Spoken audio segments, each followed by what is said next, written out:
How's it going, folks, and welcome to Burlington RV's Dewinterization segment.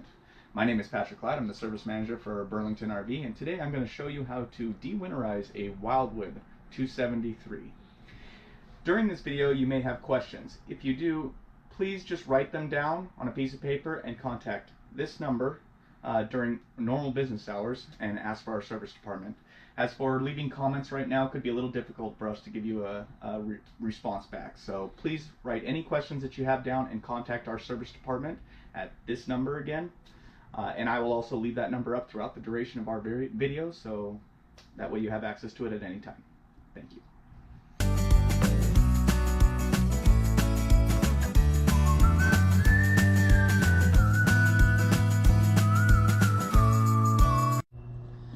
Okay, to start our dewinterization process, the first step I'm going to do is I'm going to fill my freshwater tank halfway. I want to do that so I can utilize the pump instead of the city water connection during my winterized process, so I can make sure that everything is pressurizing through my system and not leaking. So what we'll do is we'll go ahead and start that.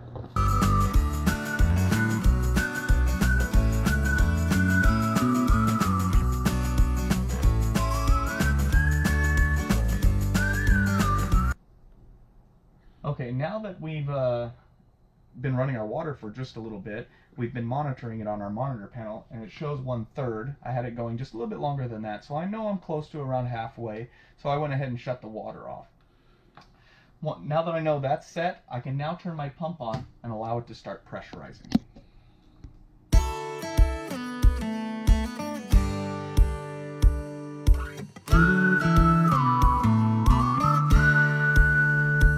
Now that we got the pump turned on, I now want to start opening up all the cold water lines throughout the whole unit.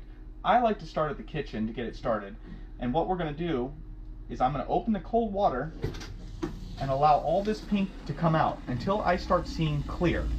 So we'll let this go for a little bit. A little bit more, starting to get clear, and we have regular water. So I will then shut it off and move on to the next fixture. Now, one thing before I go any further, I do want to let you know, if you did not get anything coming out, there was no antifreeze, nothing, but the pump was still running and not pressurizing, it is a possibility that it is left in bypass mode near the pump, so that way whoever winterized it before could bring antifreeze out of the tube and in through the pump instead of from the freshwater tank. So there's usually a valve right next to the pump you need to turn. That's only if it did not produce any water when you turned it on. Now that I've done this, you also want to listen to make sure that the pump pressurized. If the pump is still going after I've done this, there could be a possibility of a leak. We'll continue to do a few others, and if it still continues to run after that, we need to stop and check for leaks. But right now the pump did pressurize, so I know my system is pressurized and no leaks as of right now, so we'll move on to the next one. Now I'm in the bathroom, so I'm going to go hit the cold water side on the bathroom and take the plug out and open up until I see nothing but clear. That's pretty quick, so there's nothing but clear. I can go ahead and shut this off. And then I like, since the toilet's right here, let's go ahead and clear that one out. Get all the pink out of there. Doesn't take very long. Clear. And last is the shower, and I'll turn the cold on to here. I always bring the nozzle down just because I don't want it spraying everywhere.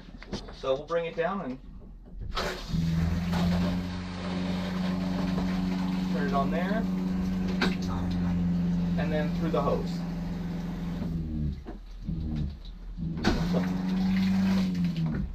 And then we'll shut that off.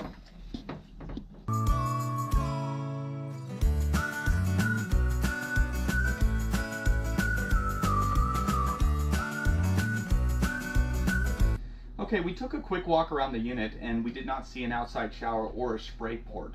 So those two items are not equipped on this unit, so we don't have to worry about dewinterizing because they're not there. But be sure to look on your unit. A lot of them have it. And you want to make sure that you do the cold side and the spray port and then start with the hot. So now that we've checked the unit and we know we're all done with the cold side, I'm now going to go to the hot side and do the same process again.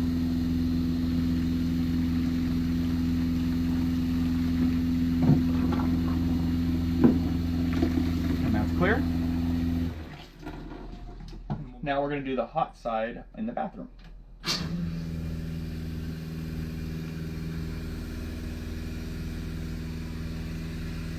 And now it's clear. That one's done. And then the hot side on the shower.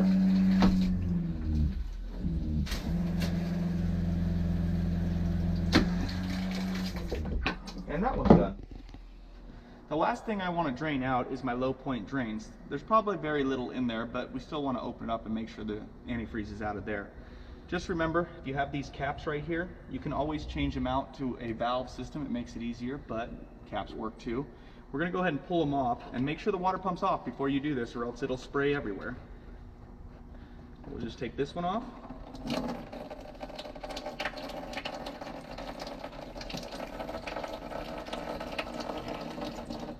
And then we'll take this one off. And now we have clear. So we know the antifreeze is out of our system here.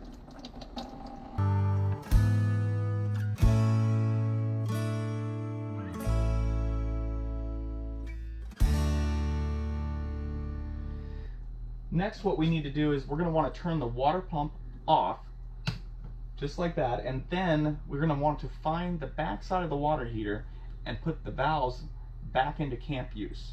So let's go ahead and find our water heater and do that. Okay, we found the water heater underneath the sink on this unit. The easiest way to find the back side of the water heater is just go outside, find the water heater, come back inside, and just locate the area, and there's always an access panel that has to be removed, or a drawer. This one had an access panel. I took out one screw and I had complete access to the back of this water heater. Now, if you can see here, this has a 2-valve system.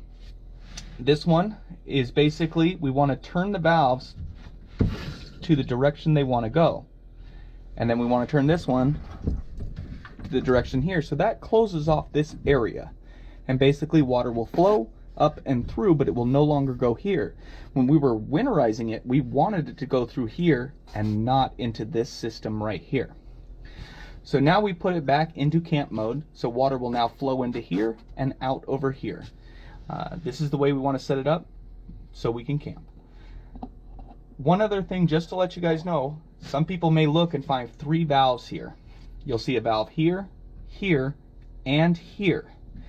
Basically, this is, you're going to want to open these 2 valves and close this one. If you forget to close this one, a lot of times cold water will mix with hot and you'll only get lukewarm water. So if you ever have an issue of getting really hot water and only lukewarm, check here. You might have forgotten to turn that valve.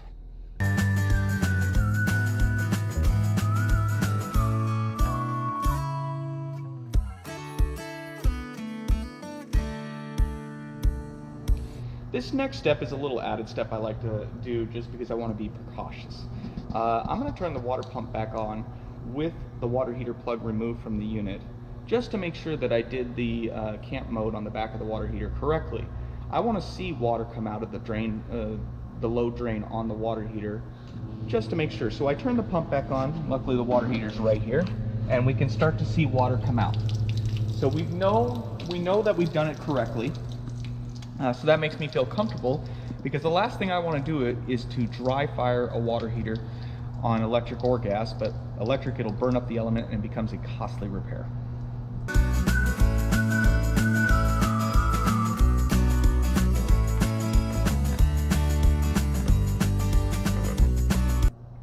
Now that we've gotten all the antifreeze out of our system, I'm going to go ahead and put the low point drain plugs back on, as well as my water heater plug, and test my incomplete system.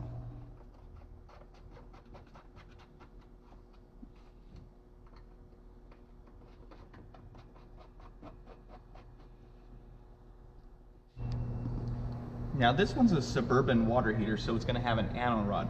But don't be alarmed if you don't find this. You may have a Atwood that will have a plastic drain cap. So we're going to go ahead and put this one back in.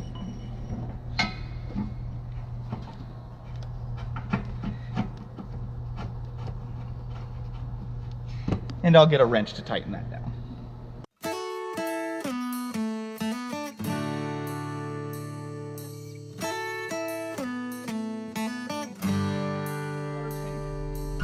Now that we let the water pump fill our hot water heaters to 6 gallons full and is holding pressure, I now feel comfortable that there's no leaks in my system.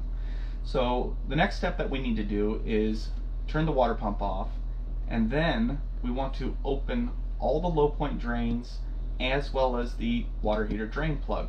We want to drain everything out because I don't plan to camp right now, and we never want to leave water in our system. Any water that's left in our system can get stagnant and start to smell, and it's a very difficult thing to get out. Now if you tested your water heater and you're going to pull the water heater drain plug, you're going to want to open this pressure relief valve before you do so. And then you can start taking the anorud back out of the system. Just be careful, it comes out pretty quickly with that open.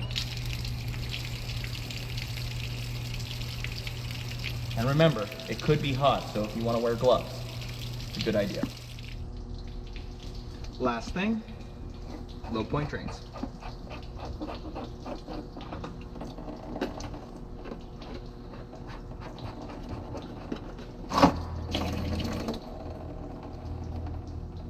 Okay. And I usually like to leave these caps in the water heater door just so I don't lose them and I have all the plugs together.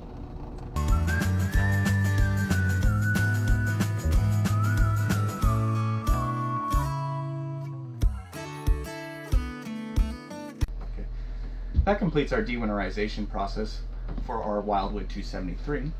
The average time it takes to do a dewinterize can be anywhere from a half hour to an hour, so allow yourself enough time to complete the process. If you have any questions, please, instead of writing a comment, contact our service department at the number below, and one of our service advisors will be able to assist you. Thank you.